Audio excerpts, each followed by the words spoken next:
Hello दोस्तों, मैं खुशी आपकी दोस्त।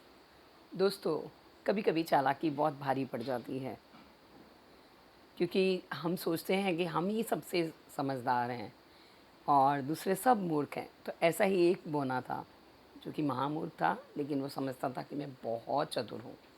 तो वो अपने खेत में एक दिन गड्ढा खोद रहा था, तो उसने देखा कि सोने की अशरफी दिखाई दी। उसने एक घड़ा लिया, उसमें पत्थर भर दिया और दबा दिया और सब खोदने लगा, दिखावा करने लगा खोदने का। तो उसने किसान से बोला कि एकदम किसान आया, अरे बोने क्या कर रहे हो? तो उसने किसान को कहा कि यहाँ पर सोने का घड़ा दबा हुआ है, खजाना गड़ा हुआ है, तो इसलिए मैं ये खोद रहा हूँ, निकालना चाह रहा हूँ।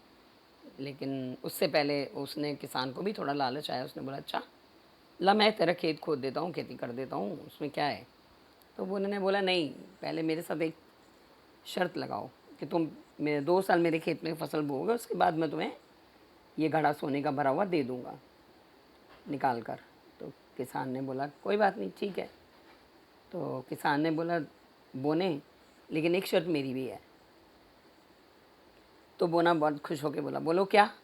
बोलता है तुम्हारा मेरी शर्त ये है कि मैं जो भी बोऊंगा और जो ऊपर की फसल होगी वो तुम्हारी, जो नीचे की फसल होगी वो मेरी। तो बोना बहुत खुश हो गया, बोला मूर्ख किसान, ऊपर की फसल ये लेगा और नीचे की फसल मुझे देगा। तो मैंने बोला, उसने बोला कि तूने सुना बोने मैंने क्या बोला? मैं बोला हाँ हाँ, मैंने सुना कि ऊपर की फसल मेरी और नीचे की फसल तेरी किसान। तो बोलता है कि हाँ ठीक है। अब वो जाता है, वो खेत में 2 साल अपने इस साल बीजता है, सब हरी भरी फसल होती है। और वो बहुत किसान बहुत चालाक होता है, उसने क्या किया, गाजर और आलू की खेती कर दी। अब बोना देखता रह गया, कह रहे ये तो बहुत तेज़ निकला किसान। ऐसे ही 2 साल होते रहे और वो ऊपर की खेती, बोना को कुछ नहीं मिलता और किसान अपना आराम से फसल बेचता और कमा लेता। अब 2 साल हो गए तो बारी आई खजाना निकालने की। इसलिए प्रभु कहते हैं ना कि अच्छी सोच, अच्छी नीयत और अच्छे कर्म। किसान तो अपना कर्म कर रहा था और वो बुद्धिमान भी था, बुद्धिमानी से कर रहा था अपना कर्म।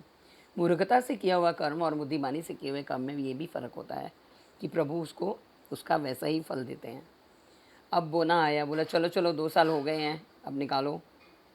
तो उसने क्या किया, खोदना शुरू किया और नीचे से एक घड़ा निकला जो बोने ने रखा था, उस पर एक कॉइन गोल्ड का पड़ा हुआ था और बाकी पत्थर भरे